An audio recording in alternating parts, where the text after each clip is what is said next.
Hello everyone, and welcome to a presentation on decreasing media usage while increasing physical activity. Our group will be discussing the literary support, background, and a detailed account of the replicated study leading into our results. We encourage you to take notes as needed during the presentation so you can address any questions or feedback you may have for this week's discussion board. Thank you for your attention, and we look forward to reading and responding to your thoughts.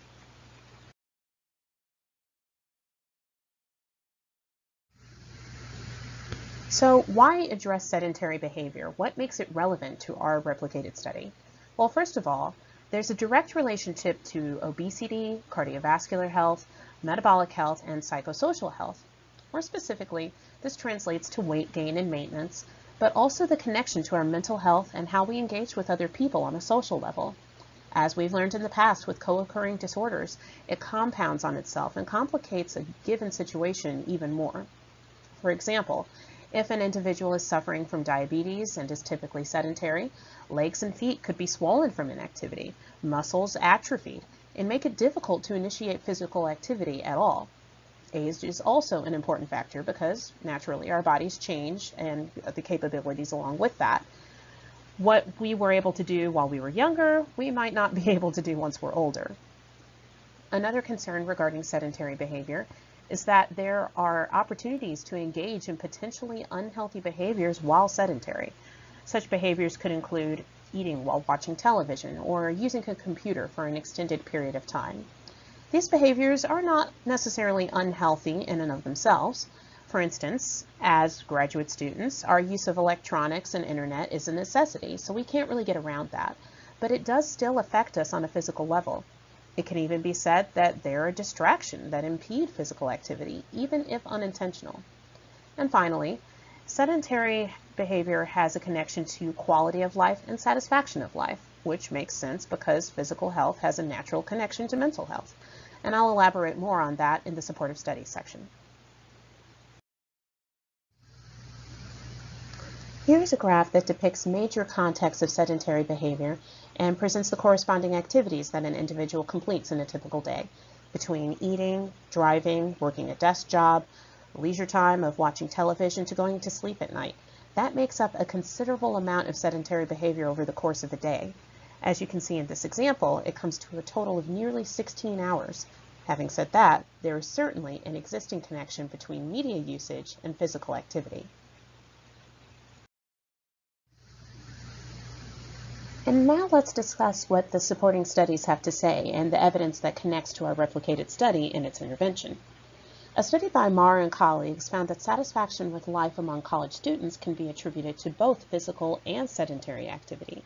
Students' sense of satisfaction with life is typically decreased in the beginning years of college, as some of us can probably attest to. However, while the study found that greater physical activity resulted in more positive self-reports of satisfaction, sedentary behavior still had a role to play, illustrating that having both kinds of activity in moderation would lead to a better sense of stability and happiness overall. Another study by Jennings and colleagues found that setting goals for longer duration of physical activity sessions had a great impact on one's overall health and level of physical activity, whereas how often the sessions occurred or their frequency did not. Furthermore, engaging in such goal settings builds self-efficacy and self-esteem, promotes positive mental health as well as physical health. A third study was conducted by Clarkson and colleagues among middle school students. It found that a successful decrease in media usage could be facilitated by giving alternatives to sedentary activity. It could also be accompanied by better nutritional habits and more activity. Now, a final study by Suze and colleagues took a much broader approach, seeking to address the relationship between media usage, snacking, and sedentary behavior among high school students from various countries. The study found that the presence and proximity of electronic devices, such as a TV in one's bedroom, is correlated with less physical activity and higher levels of snacking. In all, a lack of moderation of media usage and physical activity only lends itself to the problem of sedentary behavior. Our group aims to break this tether in our chosen replicated study, which my groupmate Lauren Vizen will now be explaining. In this study, we look at a small portion of the effects technology is playing on our daily lives and well-being. As technology advances, everyone is always wanting the next new thing, whether it be the new iPhone X or the newest Xbox One. These advancements are consuming our attention. Take a minute and think about how much time you spend on the phone, watching TV, playing a video game, or even scrolling through Instagram.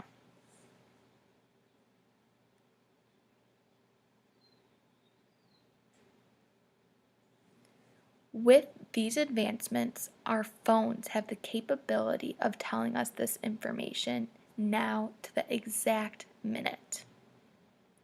New research shows American adults spend more than 11 hours a day staring at a screen, which is an all-time high.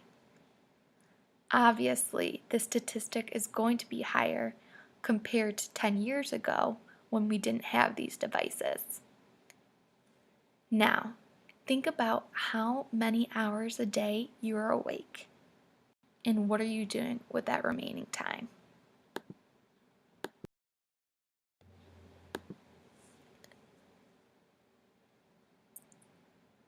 In the time remaining, we need to take into account basic needs: eating, bathing, getting from one destination to the next.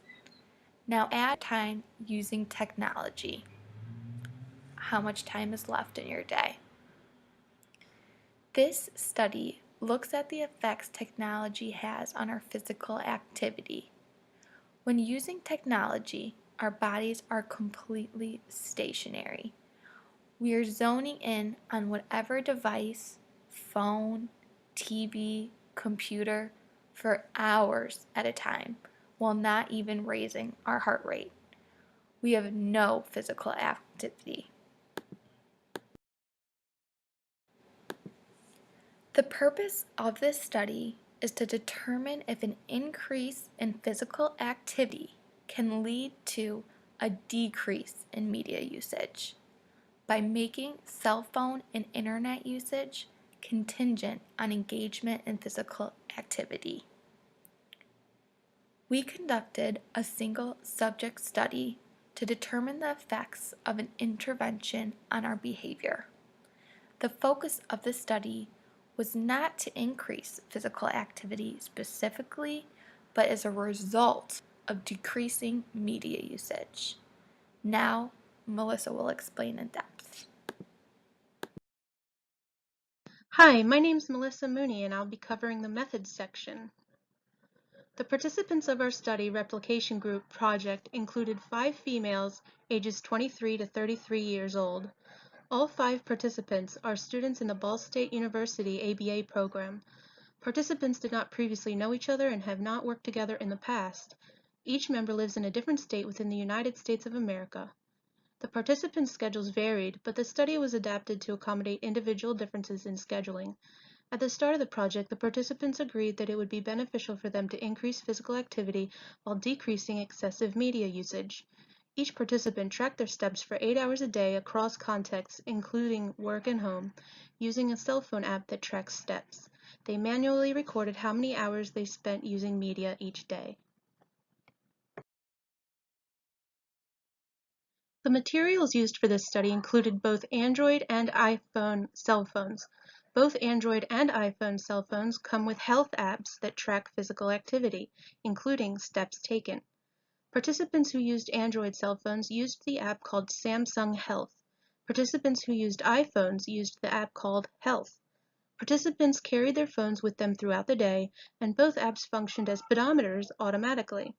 The app showed the numerical log of steps taken during a specific period of time, but also provided graphs that showed visual representations of trends in physical activity. Participants documented the number of steps taken within an 8-hour time period each day according to the information provided by the apps. To track hours of media usage, participants individually tracked and manually recorded how much time they spent on the computer or cell phone for leisure purposes each day. This information was documented in tables in word processors on their computers. The behaviors being studied were steps taken and media usage. Steps taken is defined as the physical act of placing one foot ahead of the other in successive and repetitive fashion so that it creates forward motion. This behavior was recorded for 8 hours per day. Media usage is defined as the operation of a cell phone, computer, or television for the purposes other than work and school. This behavior was recorded for 24 hours per day. Treatment included making hours of media usage contingent on number of steps taken per day. Treatment was done in 2 phases. During the first phase of treatment, 1 hour of media usage could be earned for every 500 steps taken during an 8-hour block of time in a given day. For every 500 steps taken after the initial 500 steps, an additional hour of media usage could be earned. Phase 1 lasted for 14 days. During the second phase of treatment, the initial number of steps required to earn an hour of media usage was increased to 750 steps taken during an 8-hour block of time in a given day. For every 750 steps taken after the initial 750 steps, an additional hour and a half of media usage could be earned. Phase 2 lasted for 23 days. Hello, my name is Allison Giesman, and I am going to be going over inter-observer agreement for the study that we replicated. The first thing I want to do is go over the definition of inter-observer agreement, and that is the degree to which 2 or more individuals report the same observed measures. So it's usually percent, so the percent in which 2 people agreed on whether the target behavior happened or whether it did not happen. And the purpose of inter-observer agreement is to basically make sure everybody's in the same page. If we're trying to take data on a target behavior and one person says it did happen and the other person says it did not happen, then they would have low inter-observer agreement. And the goal of every study is to obviously have high percentage of inter-observer agreement. So I wanted to begin by going over the formula that we chose to get our inter-observer agreement percentage. And that formula that we chose was one of the most common ones because it happened to work with our study. And that formula is agreed divided by agreed and disagreed, and multiply that by 100. Because we had more than one participant in the study, we then averaged everybody's numbers together and divided by 5, because that's the number of participants we had. So I also want to go over what was considered agreed and what was considered disagreed. The interval was considered agreed if the criteria for each phase was met. So, for example, if the criteria for that phase was 500 and the participant took at least 500 steps or more, it was marked as agreed. And the definition for disagreed is if the participant did not meet the criteria for that phase. So, for example, if the criteria was 500 and the participant may have hit 499 steps, still this did not meet the criteria, therefore it is considered disagreed for that interval.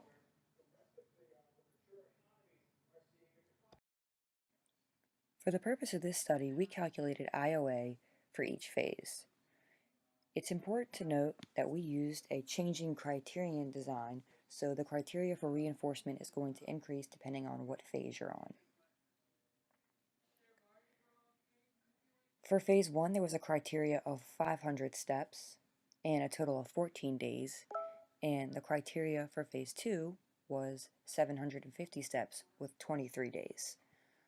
It's important to note that as the criterion changes in this study, so does the definition of what is considered agreed, because the agreed definition depends on the criteria. This chart shows all the participants' formula numbers for phases 1 and 2 in this study. For phase 1, participants 1, 3, 4, and 5 met the criteria for 14 out of 14 of the intervals. So 14 divided by 14 times 100 would be 100. And that's where we got those numbers from. Participant 2 in phase 1 met criteria for 2 out of the 14 intervals. So 2 divided by 14 times 100 gives us 35%. And then for phase 1, we went ahead, as I mentioned earlier, we averaged all the numbers together. So 435 divided by 5, because there's 5 participants, would be 87% IOA. For phase 2, once again, participants 1, 3, 4, and 5 met criteria for 23 out of 23 intervals, because as we said earlier, phase 2 has 23 days. Participant 2 met criteria for 6 out of the 23 intervals in phase 2. So 6 divided by 23 times 100 would be 26%. And we also went ahead and averaged this phase, and it was 426 divided by 5, which was 85%. To wrap up the IOA section, I wanted to mention a few things that the group did in addition to calculating the IOA percentage with the formula mentioned. The participants used an app on their phone to calculate the steps. So the iPhone users use the iPhone app to calculate their steps, and the Android users uses the Android app to calculate their steps. And with this technology, it adds a little bit of data collection stability, a little bit of accuracy to the process. The participants also met weekly, and during these weekly meetings, each participant took a turn showing their phone with the app pulled up to all the other participants in the group, and went over all their steps for that particular week.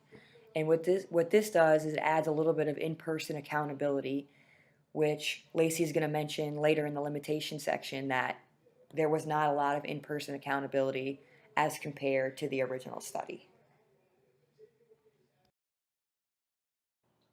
Now I'm going to discuss how the group addressed treatment fidelity in the replication study. We addressed treatment fidelity slightly different than in the original study due to the participants being located in different areas. Because the participants were located in different areas, there was no real way to observe the behaviors while they were occurring in real time. To help balance this out, we had each participant choose an 8-hour block period every day to take data on their steps walked and time spent on media usage. Each member tracked their steps walked and time spent on media on an Excel spreadsheet. This allows for data collection accuracy and accountability. It allows for accountability because at the weekly meetings, each participant spent time sharing their Excel sheets with the group and discussing progress or lack of progress.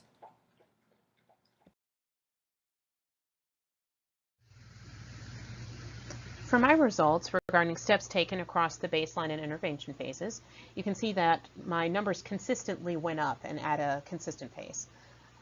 My average began at around 2,600 steps and went to nearly 5,200 steps by the end of the 51 days.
Now, concerning my results for my media usage, you can see that my numbers in my baseline phase are quite scattered, some very high, some very low.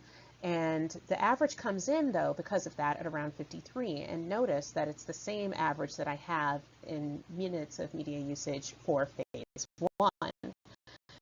However, it does eventually drop off in phase 2 as I reach to consistency to about an average of 41 minutes.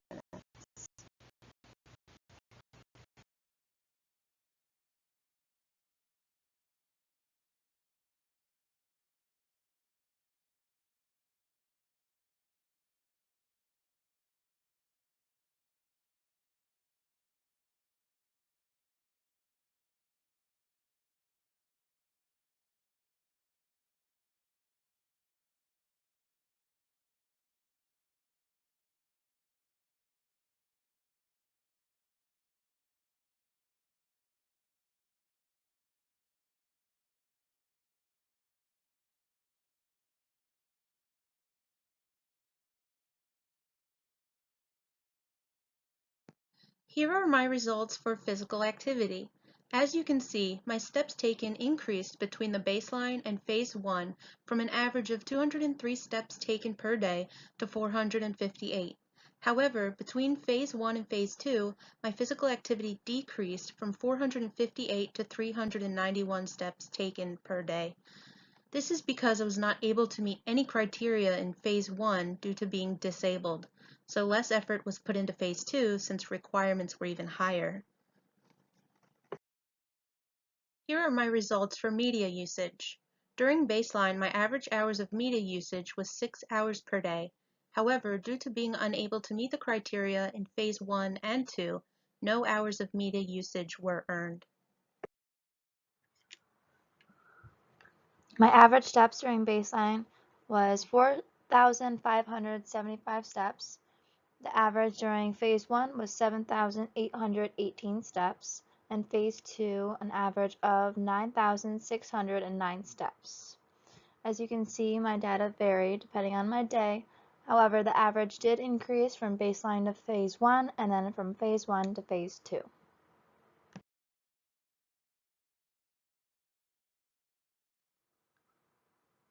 During baseline, I had an average of 71 minutes I used media. During phase 1, I had 36 minutes, and phase 2, I had 33 minutes. Overall, my media usage was very low.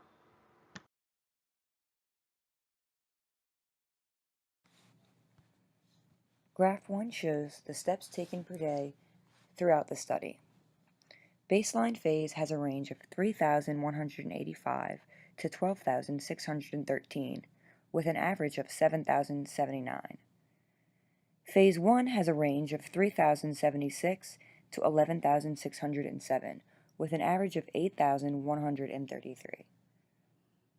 Phase 2 has a range of 6,521 to 14,112, with an average of 9,916. Overall, the intervention was successful in increasing the number of steps walked per day.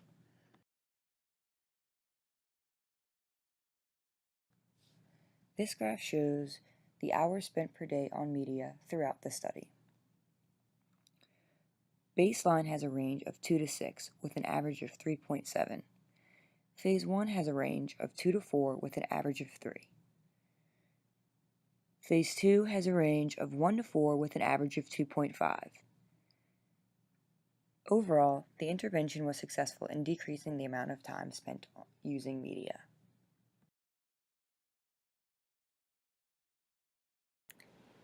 This graph shows my steps increasing throughout each phase.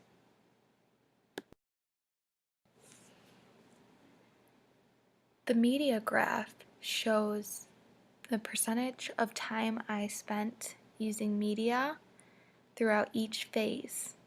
As you can see, it decreases with each phase. Conclusion. The function of this study was to determine if an increase in physical activity can lead to a decrease in media usage by making cell phone and internet usage contingent on engagement in physical activity. Based on the results we found, by lowering media usage, physical activity did increase. This evidence is slightly concerning. With technology advancements continuously happening, the desire for this usage will continue to grow.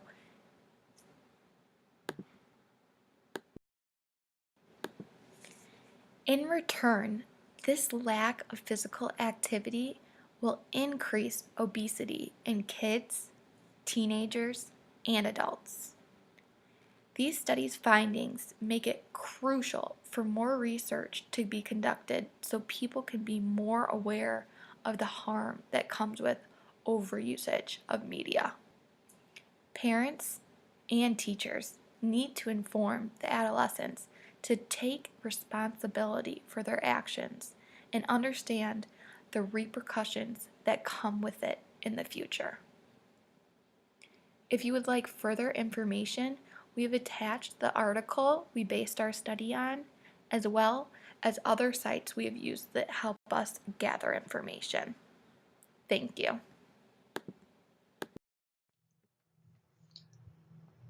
Hi, my name is Lacey Travers. Next, I will be discussing the limitations of our study.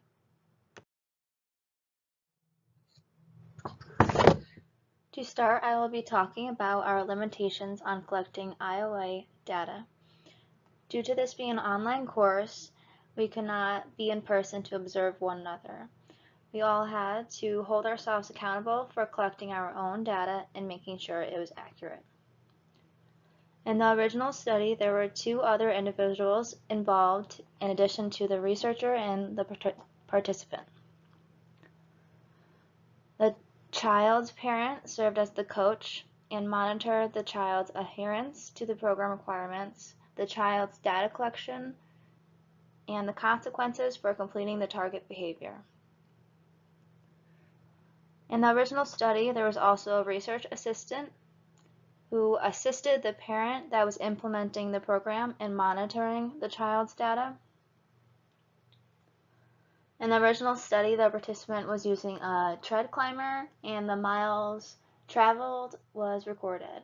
However, we modified our study to the goal being to increase the number of steps taken in 8 hours. Therefore, even if we were all in the same area, it would not have been feasible to observe one another 8 hours a day. Using apps on cell phones to record data can lead to some issues, as it did for me personally. A few examples that might have caused our data to not be 100% accurate would be if we did not remember to stop recording right at 8 hours, if our phone battery died, or if our phone could not always be on you. For me personally, I have a few very busy clients during my workday. For instance, I have a client that likes to run to doors, therefore, it was really challenging to have my phone attached to me while working with this client.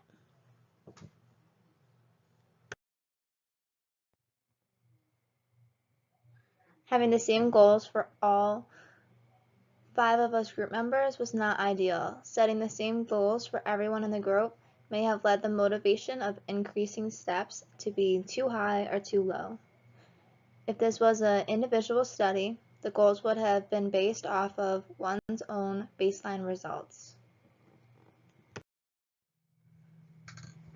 Another limitation for this study was time. Finding the time to focus on increasing physical activity some days can be very difficult. It can be difficult for many different reasons. For some, we are working full-time and taking 2 grad courses. For others, we can be stay-at-home moms raising 2 toddlers and taking 2 grad courses. I know for me personally, some days I would have to come from working 8 hours, coming home and doing coursework the rest of the night, leaving no time to work out or increase the steps taken.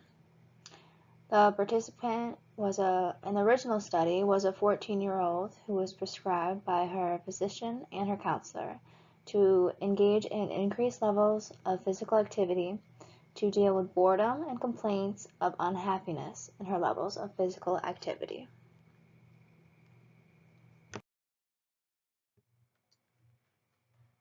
In the original study, the goal for the participant was to increase the number of miles walked on the tread climber.